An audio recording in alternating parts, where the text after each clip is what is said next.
right, folks. So this is Pablo J. Reese from the PJAlphaMusic podcast. I'm your host of today's podcast. Make sure you like and share our content. Could be found on YouTube, Facebook, and Anchor.fm PJAlphaMusic. You can find it there, or you can go to Spotify, Apple Music, and all those radio distribution platforms. You can find us right there. And also, make sure you share our content. We're gonna really appreciate it. Today's episode is number 54. It's titled "Keeping Your Composure in Life." Very important. You guys know I like this kind of stuff. All right. So again, episode number 54. Keeping your composure. All right. So we're going to get right into it. I just came from work, kind of a little tired, but let's get through this. All right. And again, you can go down to the description below. You're gonna have the article itself. You can after you hear the podcast, you can read it yourself. If you wanna give it like a second run through, I just simply replay. You can just listen to the podcast again. All right. Okay, let's start. Episode number 54. Keeping your composure in life. Follow me. All right, life is very interesting. Things one day can be all happy and good, but then all get crazy and incongruent. It's like a hurricane. During the effect of it, it's very dangerous and scary, but the next morning it is peaceful. Now, each hurricane will be a different kind of dangerous and scary experience. But since you will be used to the one before, developing a resistance or a counter strength is inevitable. When this happens, you will transform yourself into a person that will embody the manifestation of the experience into your own. People will see and feel you in a different manners, or even develop different opinions of who you are. But not all is good and fluffy. Let me explain. Keeping your composure in life is a hard skill, especially if you do not follow your own inner self in your worst or even the best of your life. So what is composure? All right. The word composure is from the related word composed. But don't think of the word in the musical sense. In this case, compose means calm, to keep loose, regain, or maintain your composure. Your ability to stay calm. If you lose your composure, you're freaking out. In other words, keeping your sense of control in your emotions. Expedite the mastery from the external and internal events, from losing the authority to oneself. To be able to maintain your quote-unquote cool in situations that are controllable or uncontrollable. Avoid taking things personally and do not have an attachment from things that are detached from your control. Also, keeping a positive mental attitude from all external results. We do not have a jurisdiction of any external activities, which is harder to keep composure, but it's not impossible. Of course, such as everything is required practice and patience. This brings me to another great quality: the willing to listen and remain vulnerable. I mentioned in my oldest post the importance of listening. Managing the mastery of such skill is a phase of maturity and emotional control. The ability to grasp, extract, and internalize the information received during a conversation that could be manifested during high turmoil of emotions. Keeping composure in situations such as these will give a higher understanding of your own self. Keeping your composure in life is the ultimate goal, the alpha state, leadership of leaderships, and the love of the individual. The materialization and expression of the humanoid during a chaos and peace. Whether it is something you have been thinking about, never try, I suggest including it in your own thoughts in a daily routine. So what the hell am I talking? You may add. Okay. Composure is the great manifestation of having the complete connection between your mind and your emotions, right? It's like when you go to those that did martial arts. I did martial arts for years, and you always have to keep some sense of composure when you are in the middle of the fight. You don't want to go too crazy. You don't want your animalistic self just to go crazy and start attacking your opponent and like a crazy animal. No, you develop composure. Now, you may ask, how do you develop that composure? I mean, with years of practice. You're getting hit every day or every time that you go to your karate lessons. You manage to control emotional stress, emotional pain, emotional frustration. So when you are in that time of battle, you can keep yourself calm, right? And just be responsible for the results that you know are effective during such time. And to give you another example, those people that practice conferences, press conferences, or are coached to huge gatherings of groups, they have to be compliant to the composure because they're in a position of leadership. So people has to be focused to the complete attention of the leader. But such position, of course, requires a very high state of composure. I mean, you have to avoid yourself just sweating, being nervous. Keep it calm. Avoiding missing words and stuff like that. And composure comes in when you know all those emotions that you're going through, but you know how to put yourself in a calm state. All right? And it's not for everybody. Let me just say it again. It's not for everybody, but everyone can get to this state. Everyone. It's just that for some people, it will take a longer time. If for some people, of course, it's going to take them like a short time. For example, in my case, I have introvert tendencies. So that means that I need to work towards some steps to keep my composure, right? And avoid my emotions go crazy. And that's the truth. And during the years, I become much better. During the last, let's say, 25 years, since I have recollections of my childhood, I've been able to control those emotions, right?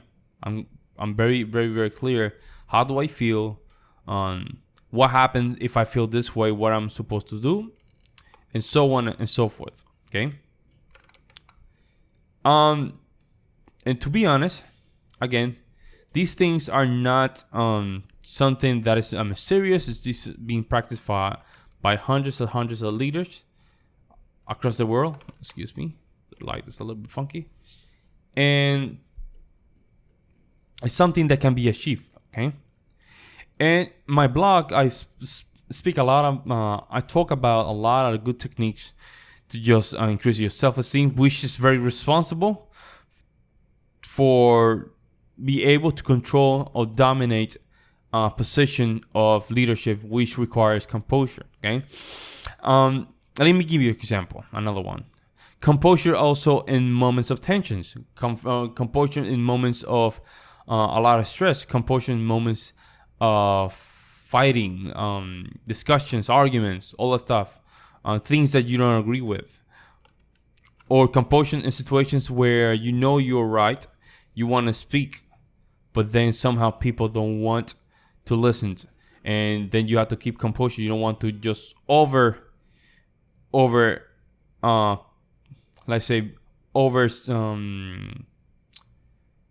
be aggressive towards another person just to make sure that your point is get across. You don't want that. Okay. Now, since that is a high skill to develop, right? Of course, not everyone can develop it. All right. And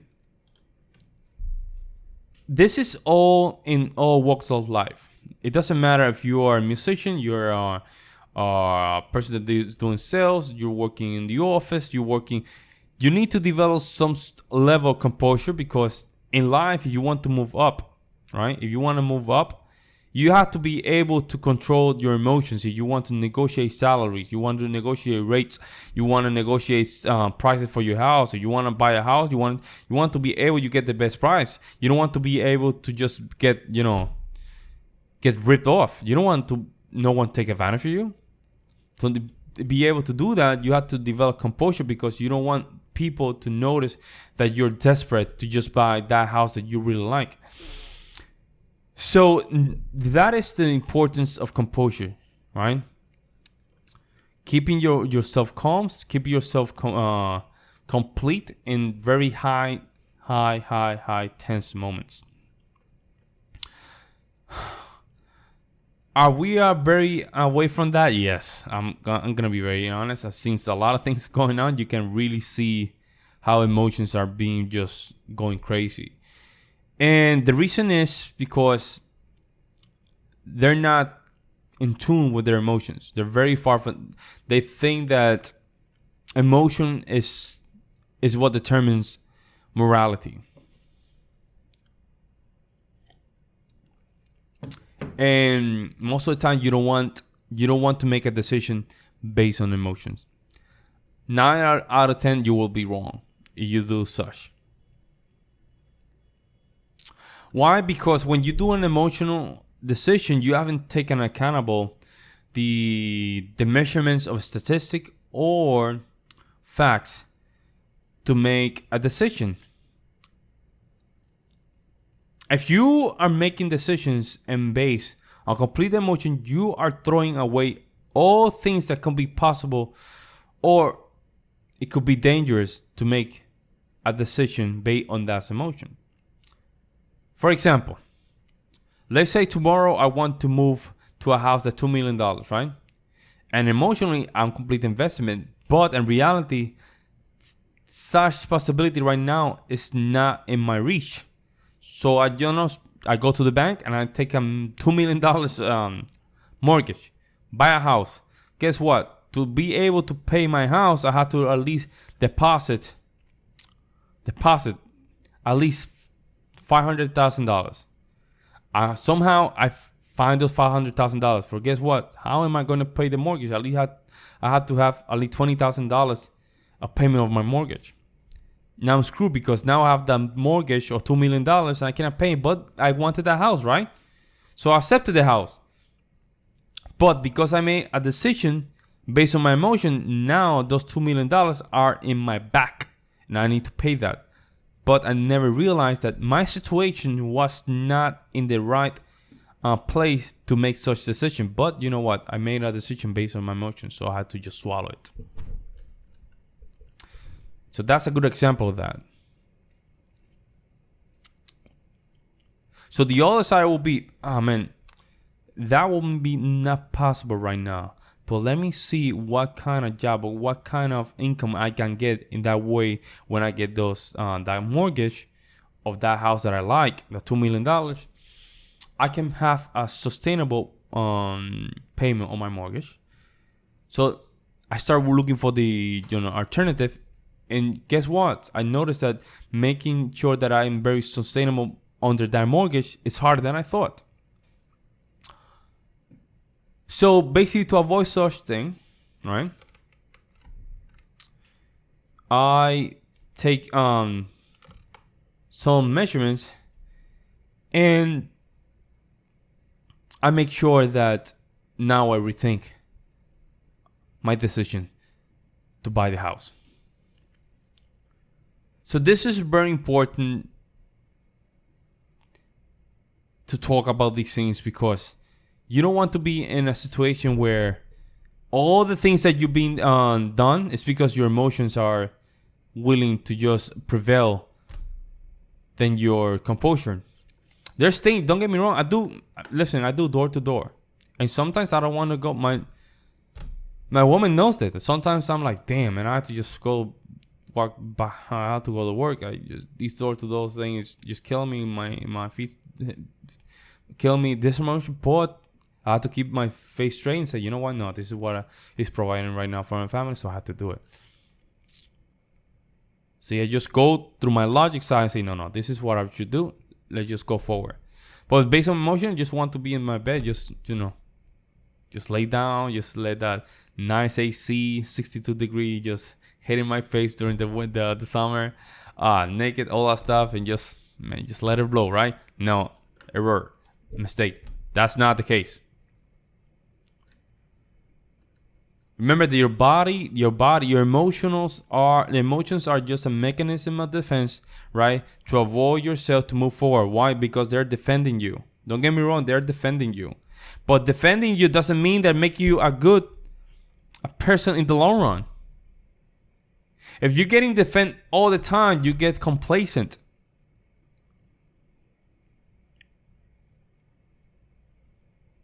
You don't want to be complacent.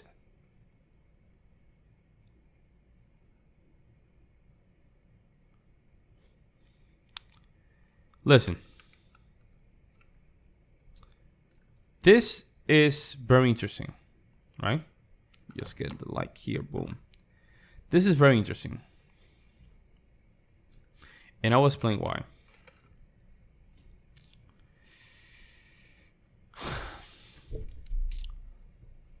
As a man, right? I do have emotions, right? But I react better when I control them. I keep them, in a nice state. And that way, right, I can lead better. Instead of just letting my emotion just go crazy, because if I were from emotion, I would just go do, 100 backflips and just break my neck. No.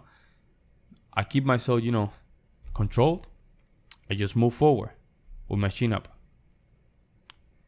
Composure is very important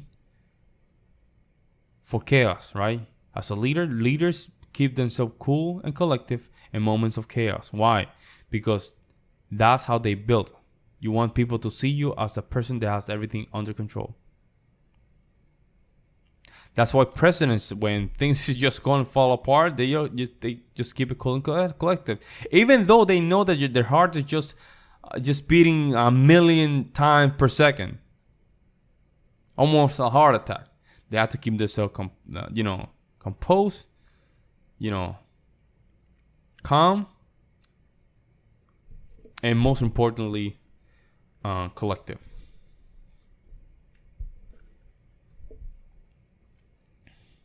And it's hard. It's just a skill. By the time you keep practicing, and you will be able to endure.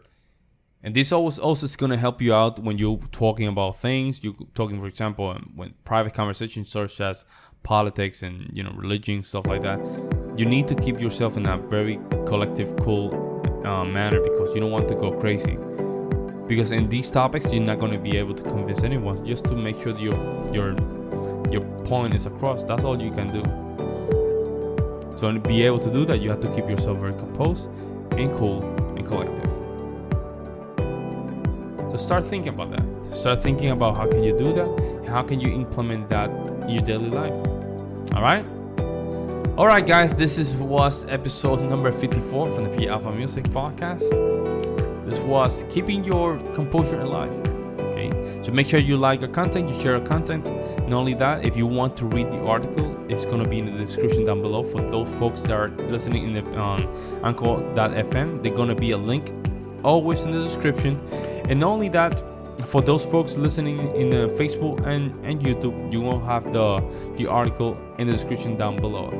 Make sure that you also go to Spotify and all the radio distribution companies. You will find me there as well. And not only that, share our content. This is PJAlphaMusic Podcast. This is your host, Pablo J. Ruiz Vargas. Have a good night.